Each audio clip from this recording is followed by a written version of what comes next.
So hello everyone, today I'm going to dictate you the passage number 53 of the modern volume 3rd, जो कि kind of legal matters हम कह सकते हैं, वो है 5 seconds to go. Federation of Noida Residents Welfare Association and ORS respondent number 1 herein filed PIL number 60214 of 2012 in the High Court of Judicature at Allahabad for a declaration that collection of toll fee should be stopped on the D and D flyover between New Delhi and Noida. Concession agreement, hereinafter referred to as the agreement, was entered into between the petitioner Noida, that is respondent number 2, and Infrastructure Leasing and Financial Services Limited, that is respondent number 9, on 12th November 1997 for development of infrastructure facility of a bridge and an access road. The project was conceived on build, operate, transfer basis. The ninth respondent, IL and FS, had to arrange the investment for the project, which could be recovered by levy of toll from the users of the road and the project. As the main dispute in the PIL filed in the High Court revolves around the recovery of the project cost by the proponent, it is essential to refer to some important provisions of the agreement.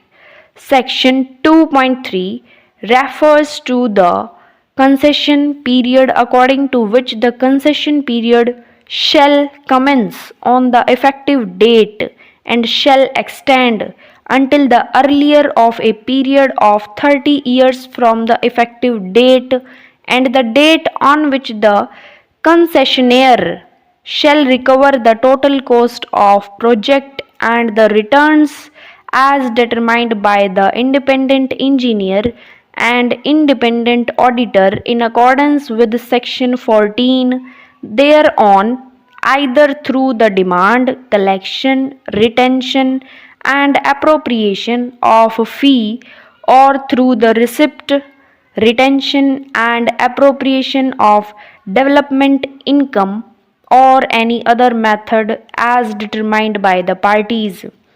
Upon the termination of the concession period, the concessionaire shall transfer the project assets to Noida in accordance with the terms of Article 19. It is relevant to refer to the definition of effective date, which means the earlier of the date of issuance of certificate of compliance or the date of issuance of certificate of commencement.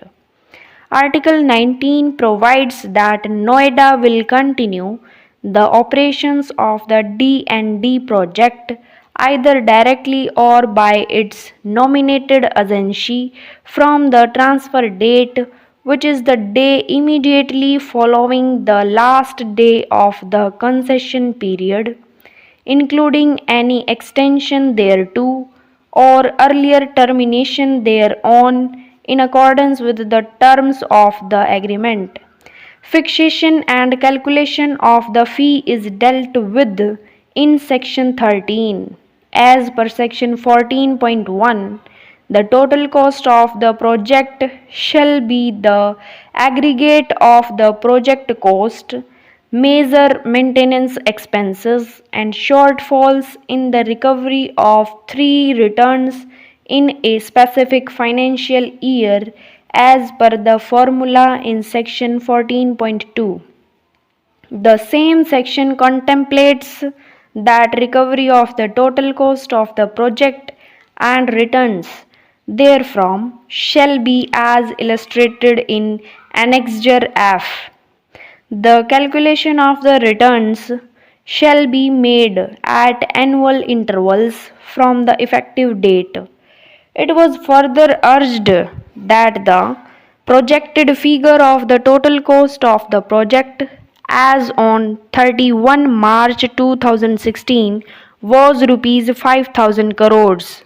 It was contended by respondent number 1 that as per the calculation of the auditor of the petitioner herein, the total cost of the project can never be recovered and the project will never be free from levy of toll.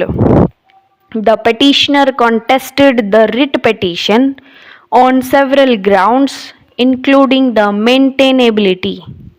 The petitioner herein relied upon the agreement and the reports of the independent auditor appointed in accordance with the agreement to contend that the total cost of the project has not been recovered. The High Court framed 6 questions for consideration, and on the basis of the conclusions, the High Court directed the petitioner not to impose any user fee from the commuters for using the D and D flyover. Dr. Abhishek Manu Singhvi, learned senior advocate for the petitioner, submitted that the reports of the independent auditor appointed in accordance with the agreement were not properly considered by the High Court. He handed over 2 charts which, according to him, were prepared in accordance with the terms of the agreement. Relying on the charts, he submitted that the total cost of the project has not been recovered. He urged that the petitioner has created a world class facility of a bridge over the river Yamuna and a 8-lane highway of 9.5 kilometers. Dr. Singhvi submitted that the veracity of the petitioner's claims that the total cost of the project has not been recovered cannot be verified by taking the assistance of the Comptroller and Auditor General of India. Finally, he submitted that the petitioner would suffer irreparable loss, for the judgment of the High Court is not stayed. Prima facie, we are of the opinion that the various issues that arise in this SLP warrant a detailed scrutiny. Conflicted claims have been made regarding the recovery of the total cost of the project by the concernaire.